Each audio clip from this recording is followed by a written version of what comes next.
नमस्कार, आपके साथ मैं हूं सुरभि शर्मा। आप देख रहे हैं TV9 डिजिटल और देश के करोड़ों केंद्रीय कर्मचारियों और पेंशनर्स के बीच इन दिनों सिर्फ एक ही चर्चा है, 8वां वेतन आयोग। किसी को उम्मीद है कि सैलरी दुगनी हो जाएगी, कोई कह रहा है कि बेसिक पे 50,000 से ऊपर पहुंच जाएगी, कोई फिटमेंट फैक्टर 3.68 और 3.83 की चर्चा कर रहा है। लेकिन सवाल यही है, क्या सच में कर्मचारियों की सैलरी दुगनी होने वाली है? फिटमेंट फैक्टर आखिर होता क्या है? और अगर सरकार 2.2 या 2.28 या 2.57 फिटमेंट फैक्टर लागू करती है तो कर्मचारियों की जेब में कितना पैसा आएगा? आपको 8वें वेतन आयोग का पूरा गणित आसान भाषा में समझाते हैं। 8वां वेतन आयोग क्या है? सबसे पहले ये समझिए, वेतन आयोग होता क्या है। केंद्र सरकार लगभग हर 10 साल में एक वेतन आयोग बनाती है जो सरकारी कर्मचारी और पेंशनर्स की सैलरी के साथ साथ भत्ते और पेंशन की समीक्षा करता है। 7वां वेतन आयोग 2016 में लागू हुआ था। इसके बाद जनवरी 2025 में केंद्र सरकार ने 8वें वेतन आयोग के गठन को मंजूरी भी दी। अब कर्मचारियों की नजर आयोग की सिफारिशों पर टिकी है। फिटमेंट फैक्टर के बारे में जानिए। उस शब्द की बात जो सबसे ज्यादा चर्चा में है वो है फिटमेंट फैक्टर। सरल भाषा में कहें, एक मल्टीप्लायर ये होता है और इसी के आधार पर पुरानी बेसिक सैलरी को नई बेसिक सैलरी में बदला जाता है। उदाहरण, अगर किसी कर्मचारी की बेसिक सैलरी 18,000 रुपए, फिटमेंट फैक्टर 2.57 तय होता है तो नई बेसिक सैलरी लगभग 46,000 रुपए के आसपास पहुंच सकती है।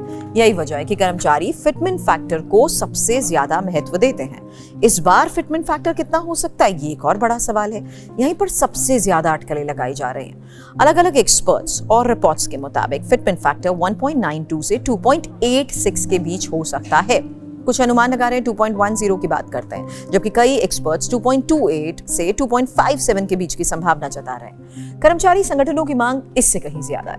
कर्मचारी संगठन चाहते हैं कि फिटमेंट फैक्टर लगभग 3.83 रखा जाए ताकि न्यूनतम वेतन में बड़ा उछाल आए। सवाल यह भी कि सैलरी कितनी बढ़ सकती है। सबसे महत्वपूर्ण सवाल है ये, आखिर कर्मचारियों की सैलरी बढ़ेगी कितनी? और बहुत से लोग तो ये मान लेते हैं कि अगर फिटमेंट फैक्टर 2.0 है तो पूरी सैलरी भी दुगनी हो जाएगी, लेकिन वास्तविकता थोड़ी अलग है।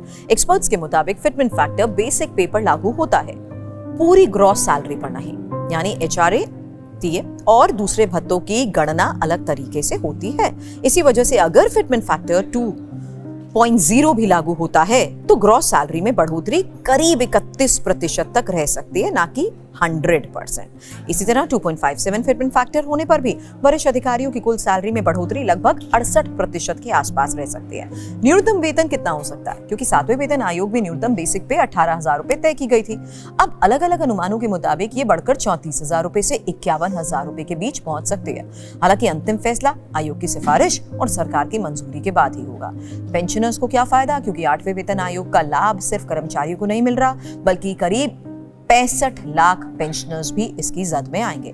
और अगर फिटमेंट फैक्टर बढ़ता है तो पेंशन भी उसी अनुपात में संशोधित होगी, यानी रिटायर्ड कर्मचारियों को बड़ी राहत मिल सकती है।